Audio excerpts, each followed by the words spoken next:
গল্প হলো এক সম্ভাবনাময় জগৎ। কখনো তা আতঙ্কের, আবার কখনো সম্পর্কের শীতলতার আভাস দেয়। সেই জগতের একটু একটু অংশ করে সবাইকে শোনাবে এই ইতিমোপিয়া। আমাদের আজকের গল্প দৃষ্টিহীন ওরফে মধুসূদন মজুমদারের কলমে সাহেব ভূতের আংটি।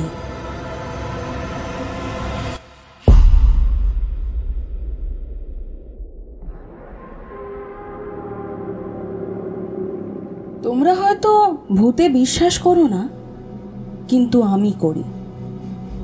ভূতকে তোমাদের মতো আমিও একসময় বিশ্বাস করতাম না, কিন্তু শেষ পর্যন্ত আমাকেও বিশ্বাস করতে হলো। বিশ্বাস করতে হলো কিভাবে, সেই কাহিনী তোমাদের আজ বলছি। এখন যেটা জেসিডি শহর, সেটা ছিল তখন সাঁওতাল পরগনার একটা সামান্য গ্রাম। এই গ্রামেতে তখনকার দিনে বহু বাঙালি যেতেন তাদের স্বাস্থ্য ফেরাতে। এখানকার জল হাওয়া নাকি পেটের রোগের পক্ষে খুব ভালো ছিল। স্টেশনটা ছিল জেসিডি গ্রামের উপর। এখান থেকে 4 মাইল দূরে দেওঘর শহর। রেল কোম্পানি তাই জেসিডি স্টেশন থেকে 4-5 মাইল লাইন পেতে একটা গাড়িকে যাতায়াত করাতেন, যাতে দেওঘর যাত্রীদের বিশেষ অসুবিধে না হয়। এই দেওঘরেতেই আছে বিখ্যাত বর্ধমান রাজাদের তৈরি বৈদ্যনাথের মন্দির। কোনো এক সময় শুনেছি পুরো সাঁওতাল পরগনাটাই নাকি ছিল বীরভূম জেলার অন্তর্গত। যাক সে কথা, যে কাহিনী বলতে শুরু করেছিলাম তাতেই আবার ফিরে যাই। তখনকার দিনে জায়গার দাম ওখানে ছিল খুবই সস্তা এবং খাবার জিনিসের দামও খুব সস্তা ছিল। 1 টাকায় তখনকার দিনে 12-13 সের খাঁটি দুধ পাওয়া যেত। তখন বাঙালি বাবুরা সেখানে জমি কিনছেন আর বাগানের মধ্যে মনের মতো করে বাড়ি করাচ্ছেন। আমি ওইসব বাড়ি তৈরির কাজ দেখাশোনা করার জন্য ওখানে গিয়েছিলাম। অবশ্য একজন আমায় নিয়ে গিয়েছিলেন সেখানে। পরে পরিচয় হওয়াতে অনেক বাঙালি আমায় কাজ দিয়েছিলেন। ওই সময় ঘুরতে ঘুরতে মিশনারি সাহেবদের সঙ্গে আমার পরিচয় হয়ে গিয়েছিল। একটু বিস্মিত হয়েই সাহেবদের প্রশ্ন করেছিলাম, আপনারা এখানে কি কাজ করেন? তারা বলেছিলেন, সাঁওতালরা বড় গরিব, তাদের মধ্যে শিক্ষা বিস্তার এবং ধর্মচর্চাই আমাদের একমাত্র কর্তব্য। সেই সাহেবের সঙ্গেই আমি একদিন গরুর গাড়ি চড়ে গিয়েছিলাম ওই জেসিডি থেকে 6-7 মাইল দূরে আরও একটা গ্রামে। সেটার নাম করিডি। গ্রামটা একটু ঘুরে দেখছি, এমন সময় হঠাৎ আমার চোখে পড়ে গেল একটা বিশাল ভাঙা বাড়ি। চমকে উঠলাম। আমার বন্ধু উইলিয়াম সাহেবকে জিজ্ঞেস করলাম, এটা কার বাড়ি? বেমানানের মতো মাথা তুলে দাঁড়িয়ে আছে। ওটা ছিল জন সাহেবের বাড়ি। ছিল বলতে উনি আর বেঁচে নেই? না, প্রায় 25-30 বছর আগে উনি মারা গেছেন। দেখছেন না বাড়িটার অবস্থা? ওর মেম সাহেব বা ছেলে মেয়ে কেউ নেই? Why will they stay here? তারা সবাই আছেন বিলেতে বা হোমে। তাহলে এই বাড়িটা পড়ে পড়ে মাঠ হবে? এখনো লোকের সৎ আছে তাই জানলা দরজাগুলোকে অক্ষুণ্ণ রেখেছে, নয়তো কবে খুলে নিয়ে চলে যেত, নিয়ে গিয়ে জ্বালিয়ে দিত। এই বর্মা সেগুনের অবস্থা হতো একেবারে ছাই। কিনবেন বাড়িটা? আমি কিনবো?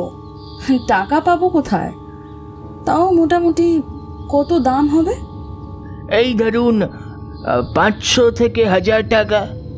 হ্যাঁ, 1000 টাকা এই বাড়ি? আমার কন্ট্রাক্টরি মন কাজ করতে শুরু করলো। হিসেব করে দেখলাম আরও 1000 খানেক টাকা খরচ করতে পারলে এ বাড়ি আবার মাথা তুলে দাঁড়াবে। তার অতীত গৌরব ফিরে পাবে।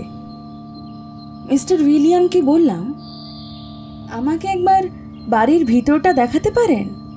নিশ্চয়ই পারি, চলুন। ভেতরে গিয়ে দেখি আসল বর্মা কাঠের নানা রকম আসবাবপত্র, খাবার টেবিল, আলমারি, খাট, বসবার চেয়ার টেবিল, কিছুরই অভাব নেই। তবে দীর্ঘদিন পড়ে থাকার ফলে সেটা আজ নষ্টের দিকে। তাই আমি জিজ্ঞেস করলাম, এই আসবাবপত্রগুলো কি তারা নিয়ে যাবেন? এই ফার্নিচারগুলো নিতে কি তারা বিলেত থেকে করিদি গ্রামে আসবে? হ্যাঁ, দেউন কাম, ওগুলো আপনারই হবে, বাড়ির সঙ্গেই পেয়ে যাবেন। আমি তখনই রাজি হয়ে গেলাম। ধীরে ধীরে একদিন মিস্টার উইলিয়ামের সাহায্যে মাত্র 600 টাকা খরচ করে সেই বাড়ির মালিক হলাম। তারপর লোক লাগালাম, বাড়িটাকে আবার নতুন করে সাজিয়ে তুললাম। আসবাবপত্রগুলো পালিশ হলো, নতুন চুনকাম করাতেই বাড়িখানার রূপ খুলল। তারপর একদিন আমি আমার মালপত্র নিয়ে উঠলাম সেই বাড়িতে। ঠিক করেই রেখেছিলাম সাইকেলে জেসিডি মাত্র 45 মিনিটের পথ, যাতায়াত করব। কিন্তু লোক রাখতে গিয়ে আমি একটু হতাশ হলাম। সকলেই বলল ও বাড়িতে রাত্রি 8টা অবধি তারা থাকতে পারে, কিন্তু তারপর তারা কেউ থাকবে না। আমি প্রশ্ন করি, কেন? আগে বাবু, ওটা যে ভূতের বাড়ি। চাঁদের আলোতে অনেকেই ভূত দেখেছে ওই বাড়িতে। আমি নিজে আওয়াজ শুনেছি। এসব অঞ্চলে তখনও ইলেকট্রিক আসেনি, কেরোসিনের আলোই ছিল একমাত্র ভরসা। আমি কিন্তু বাড়িতে ঢুকে আসবাবপত্রের সঙ্গে 3খানা টানা পাখা আর কেরোসিনের ঝাড়বাতি, সাথে অনেকগুলো বিলিতি আলোও পেয়েছিলাম। অবশেষে দুখিয়া বলে একজন লোক পেলাম আমার রান্না করার জন্য। সে টাকার লোভেই হোক বা আমি আছি বলেই হোক, সে সেখানে থাকতে রাজি হয়ে গেল। আর একটা সাঁওতাল মালি পেয়েছিলাম, তাকে দিয়ে বাগানের কাজ করাতাম। তার নাম ছিল লতা মালি। দীর্ঘদিন বাড়িটা পড়ে থাকার ফলে সাপখোপ বা জন্তু জানোয়ারের বাসা হওয়া কিছু আশ্চর্যের নয়। অবশ্য লতা খুব কাজের লোক। যেখানে যেখানে সে সাপ বা শেয়ালের সন্ধান পেয়েছিল, সেখান থেকে তাদের তাড়িয়ে দিয়েছিল। এইবার আমার যাওয়ার সময় হলো। একটা ভালো দিন দেখে জিনিসপত্র নিয়ে গিয়ে হাজির হলাম আমার নতুন দেওয়া নাম সেই কৃষ্ণ কুটিরে। কৃষ্ণ ছিল আমার বাবার নাম। আর বাড়ির সামনে দরজার পাশেই ছিল ঝাউবনের কুণ্ড, তাই কথাটা দু অর্থেই ব্যবহার হতো। আমি সকালে গিয়েছিলাম, আগের দিন দুখিয়াকে টাকা দিয়ে এসেছিলাম, সেই বাজার করে রেখেছে।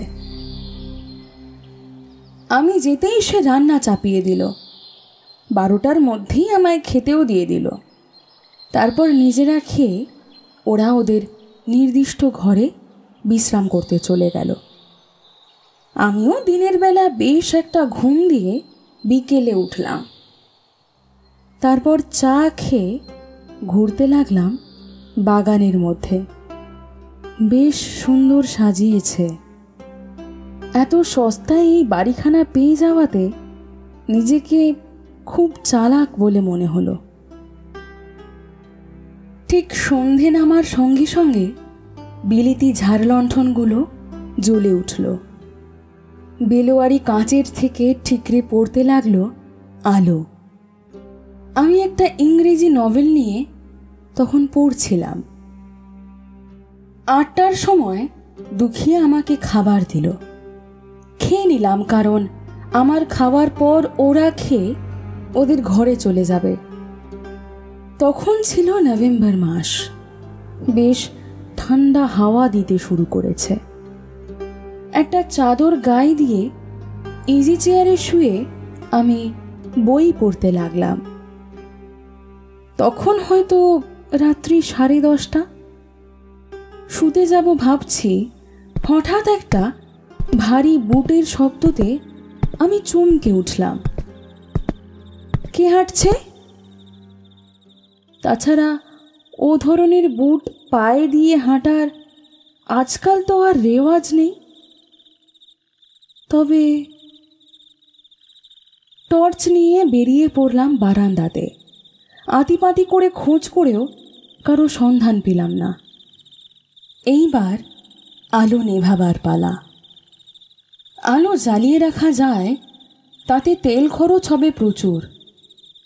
তাই একটা গ্যাসের আলো জেলে রাখার মনস্থ করলাম। কেরোসিনের আলো নিভিয়ে দিতে লাগলাম। বাড়িটা আস্তে আস্তে অন্ধকারে ডুবে যেতে লাগলো। একটা গ্যাসের বাতি নিয়ে এলাম আমার ঘরে, কারণ কার্বাইড তখনও জলে ডোবানো রয়েছে। তখন সেটাকে আর রেখে দেওয়া সম্ভব নয়, তাই আলোটা জেলেই রাখলাম। বালিশের তলায় একটা 5 সেলের টর্চ। কি তিথি ছিল মনে নেই। ঘরে আলো জ্বলছে, সব কিছু মোটামুটি দেখা যাচ্ছে। তবে এত বড় ঘর পুরোটাকে আলো করতে পারছে না। তাই ঘরের আর একটা দিকে, যেদিকে রয়েছে একটা সেগুন কাঠের চকচকে আলমারি, সেই দিকটা বেশ অন্ধকার হয়ে আছে। গ্যাসের আলোটা গিয়ে সেখানে একটা আলো আঁধারির খেলা সৃষ্টি করেছে। আমি বইটা পড়ব কি পড়ব না ভাবছি, হঠাৎ কেন মনে হলো ঘরে আরও একজন কেউ এসেছে। চোর টোর নয় তো? হতেও পারে। তাই টর্চটা জ্বালালাম। এদিক ওদিক ঘুরিয়ে দেখলাম, না, কাউকে তো দেখতে পেলাম না। হঠাৎ কি যেন মনে হলো ওই সেগুন কাঠের আলমারিটার পিছনে কেউ লুকিয়ে নেই তো। ওদিকটা একটু অন্ধকার আগেই বলেছি, তাই টর্চ হাতে করে আলমারিটার চারিদিকটা দেখতে লাগলাম। হঠাৎ চোখে পড়ল আলমারির পাড়ার মধ্যে একটা গর্ত। আরে, এই গর্তটা তো কোনোদিন চোখে পড়েনি। কি আশ্চর্য ব্যাপার! আলমারির গর্তটা আমার চোখে না পড়লেও যে পালিশ করেছে তার চোখে তো পড়া উচিত, তাও তো পড়েনি। আবার সেই জায়গায় টর্চ ফেলতে লাগলাম। গর্তটা কি ক্রমশ বড় হচ্ছে? আমি সেই দিকে বিস্ফারিত চোখে দেখতে লাগলাম। গর্তটা বড় হতে হতে পুরো পাল্লাটাই যেন একটা বিরাট গর্তে পরিণত হলো। তারপর সেই গর্ত দিয়ে একটা মানুষ অনায়াসে বেরিয়ে এলো। আমি তো ব্যাপারটা দেখে একেবারে থ। এসব জিনিস তো ম্যাজিকে দেখা যায়, এখানে ম্যাজিশিয়ান কই? কিন্তু নিজের চোখকেও তো অবিশ্বাস করতে পারছি না। এইবার মানুষটা বেরিয়েছে দেখে টর্চটা তার দিকে ফেললাম। দেখি এক ইংরেজ দাঁড়িয়ে, গায়ে তার ভিক্টোরিয়ার যুগের শেষের দিকের পোশাক। তার মুখে আলো পড়তেই সে আমাকে হাত নেড়ে আলোটা নিভিয়ে দিতে বলল। আমিও কি যেন ভেবে টর্চটা নিভিয়ে দিলাম। দেখাই যাক লোকটা কি বলে।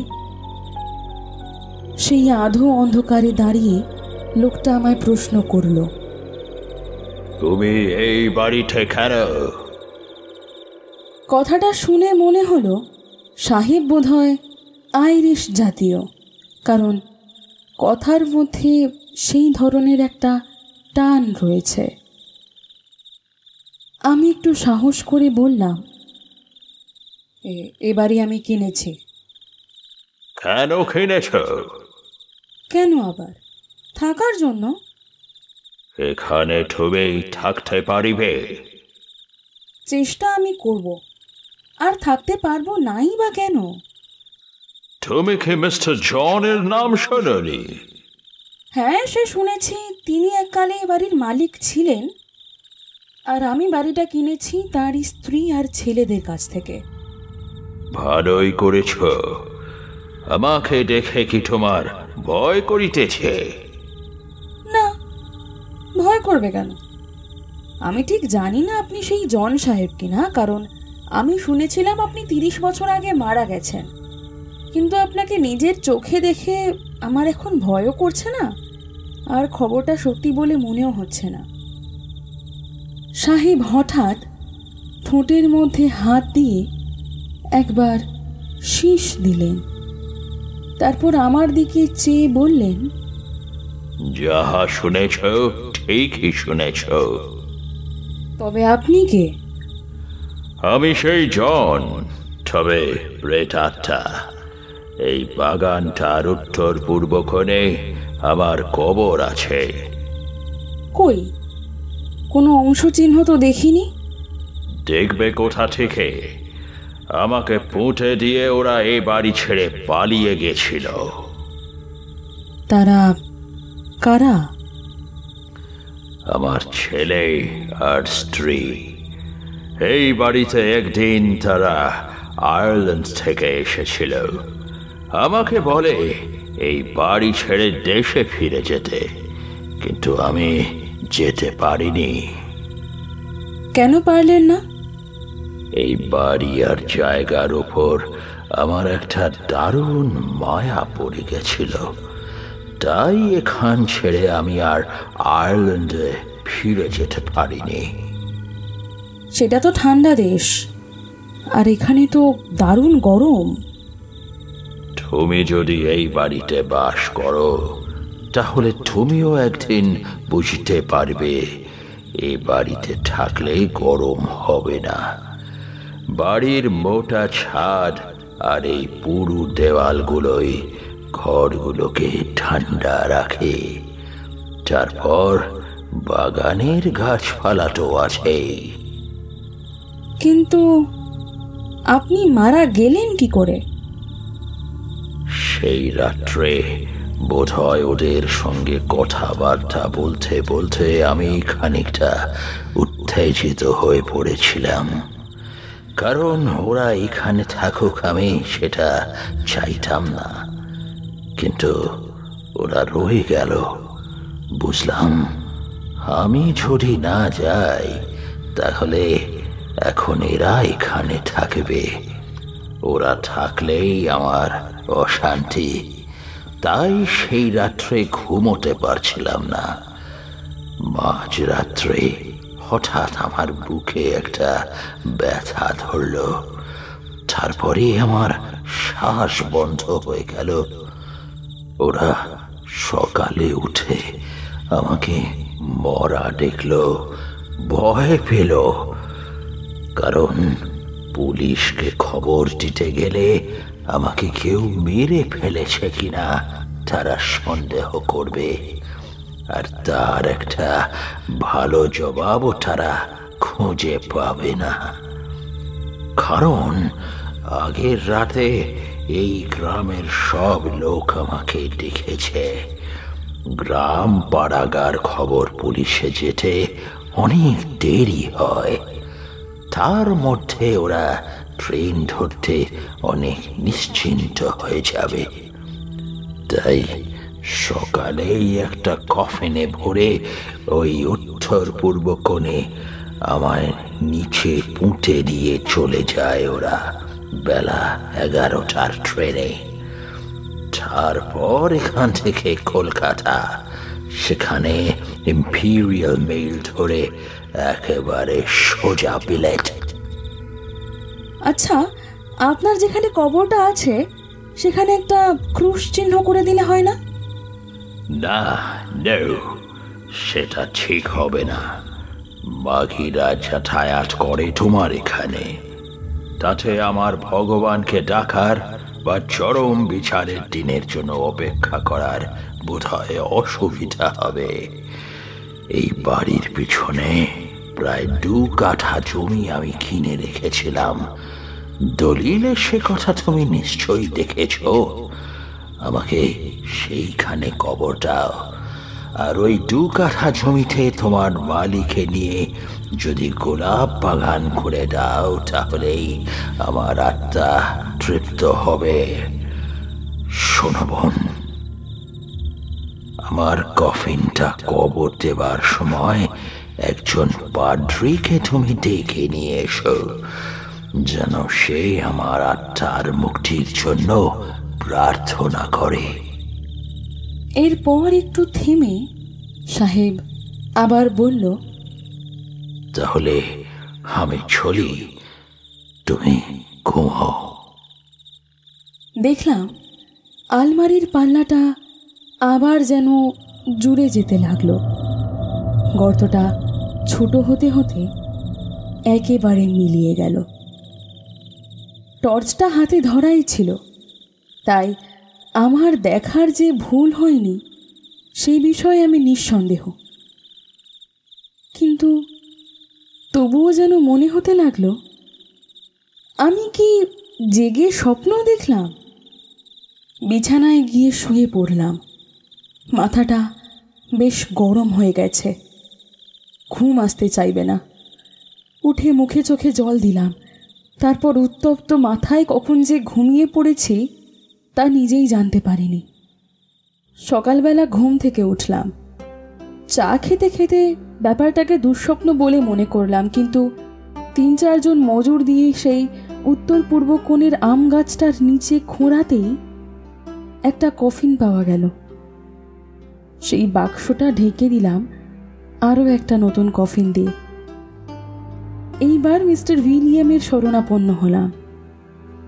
পরের দিন তিনি একজন পাদ্রীকে পাঠিয়ে দেবেন বললেন। আমিও লোকজন সব ঠিক করে রাখলাম।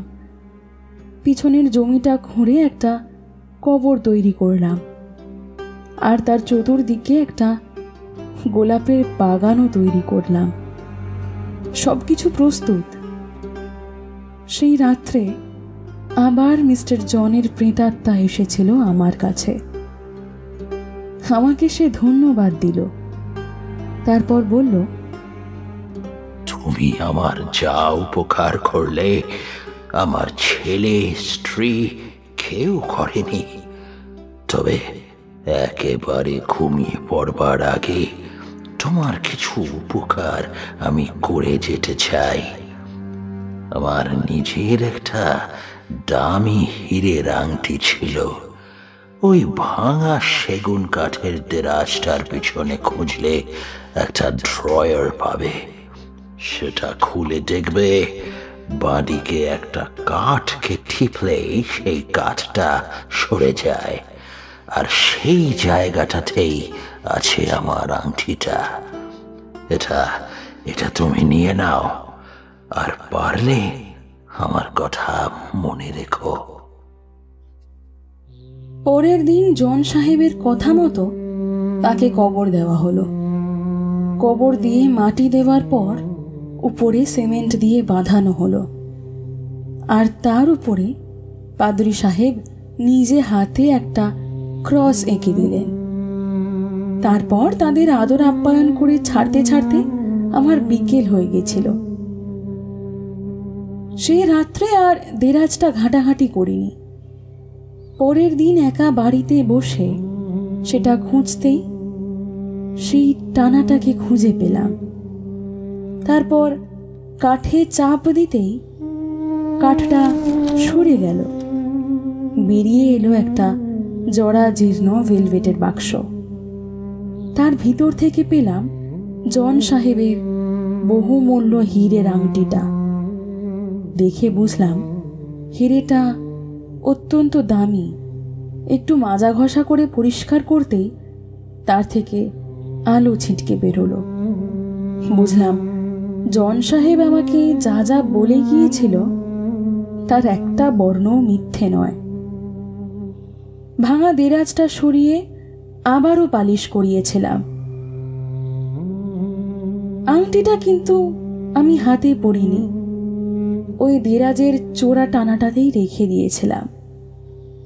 সেই দিনের পর থেকে আর ভারী বুটের শব্দ শোনা যায়নি। বাড়িতে ভূতের বদনামটাও কেটে গিয়েছিল।